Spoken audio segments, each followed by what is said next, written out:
Hello வணக்கம். நான் doctor வித்யா பிரியதர்ஷினி பேசுகிறேன். எல்லாருக்கும் நல்லா பண்ணணும்னு நினைக்கிறது உணவு இல்லையா? இந்த உணவில் நம்மளுக்கு ஒரு தடை வந்தால் நம்மளுக்கு ரொம்ப சங்கடமாக தானே இருக்கும். இப்போ எஸ்பெஷலி சுகர் பேஷண்ட்ஸை நினச்சி பாருங்கள். அவங்களுக்கு இதை சாப்பிடாத, அதை சாப்பிடாத, இது ஒத்துக்காது, அது ஒத்துக்காது, இதுதான் நிறைய சொல்லுவோம். இப்போ எல்லாருக்குமே ஒரு பெரிய டவுட் இருக்குது.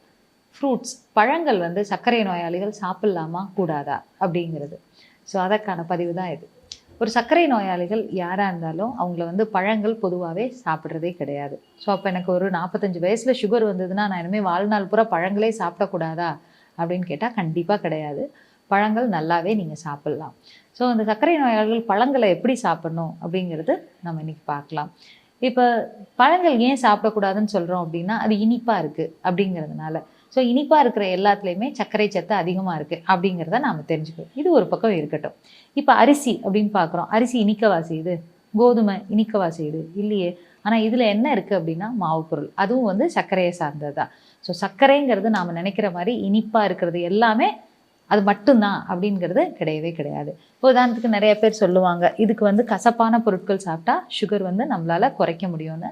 ஆனால் அதுவும் ஒரு பெரிய மித். அதாவது இது உண்மை இல்லாத ஒரு விஷயமாக தான் நாம் எடுத்துக்கணும். ஸோ பழங்கள் எவ்வளோ சாப்பிட்லாம் அப்படின்னா, இப்போ நீங்கள் இட்லி ஒரு 3 இட்லி சாப்பிட்றீங்கன்னு வச்சுக்கோங்களேன்.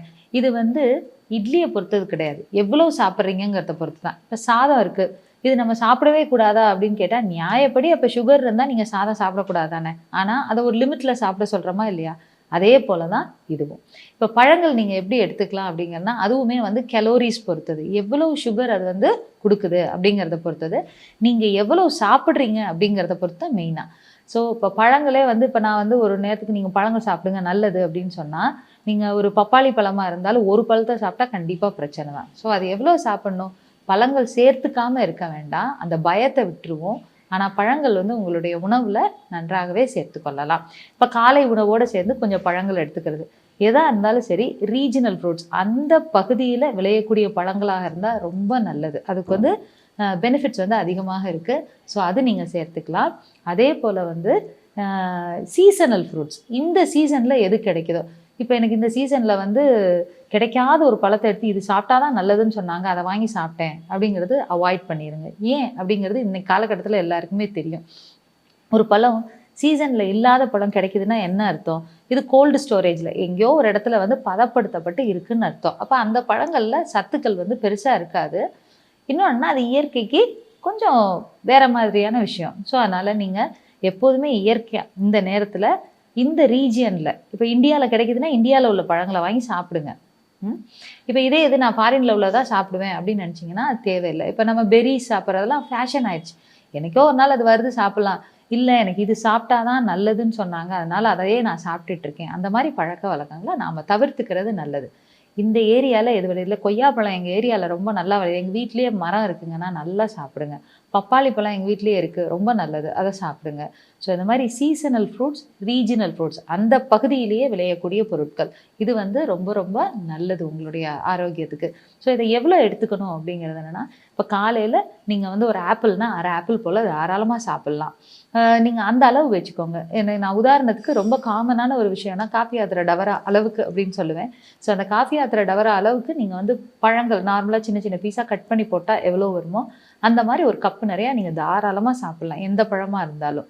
பழச்சாறுகள் குடிக்கிறத நீங்கள் தவிர்த்துக்கிறது ரொம்ப நல்லது. ஏன் அப்படின்னா அதில் ஃபுல்லாமே நீங்கள் நார்ச்சத்து பகுதியை பூரா பிழிஞ்சு எடுத்துருவீங்க.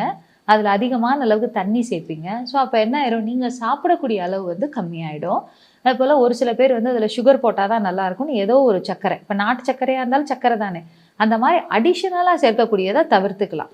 இயல்பாக அந்த பழங்களில் என்ன சத்துக்கள் இருக்கோ அது உங்களுக்கு கிடைக்கிறது ரொம்ப நல்லது. இன்னொரு விதத்தில் என்ன அப்படின்னா, அதில் இயல்பாக இருக்கக்கூடிய இயற்கையாக சமைக்காத அந்த நார்ச்சத்து உங்களுடைய குடலுக்கு ரொம்ப ரொம்ப நல்லது. பழங்களில் ஃபுல்லாமே குளுக்கோஸ்க்கு பதிலாக ஃப்ரக்டோஸ் அப்படிங்கிற பொருள் தான் நிறையா இருக்குது.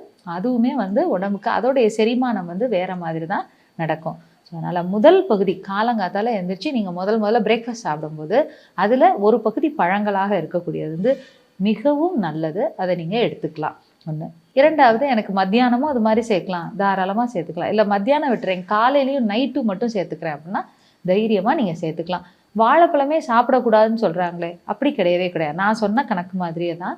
ஏன்னா இதில் இனிப்பு அதிகமாக இருக்குது அப்படின்னா, இப்போ நீங்கள் உதாரணத்துக்கு மாம்பழத்தையும் வாழைப்பழத்தையும் கம்பேர் பண்ணிங்கன்னா எது அதிகமாக இனிக்கும்? மாம்பழம் தான் அதிகமாக இனிக்கும். ஸோ அதில் வந்து சுகர் கண்டென்ட் அதிகமாக இருக்குதுன்னு அர்த்தம். ஸோ இந்த சீசனில் மாம்பழமே சாப்பிடவே மாட்டேன் அப்படின்றதுலாம் அப்படி தேவையில்லை. ஒரு 2 பீஸ் அது மாதிரி சாப்பிட்டுக்கலாம். அந்த லிமிட்டை நீங்கள் மெயின்டைன் பண்ணுறதுல தான் இருக்குது. நம்ம எப்போதுமே கட்டுப்பாடோடு அந்த உணவு வச்சுக்கிட்டோம் அப்படின்னா அது ரொம்ப ரொம்ப நல்லது. அதற்காக பட்னி போடணுங்கிறது வந்து அவசியம் கிடையாது. அப்படிங்கிறதுக்காக தான், விழிப்புணர்வுக்காக தான் அந்த பதிவு. நன்றி.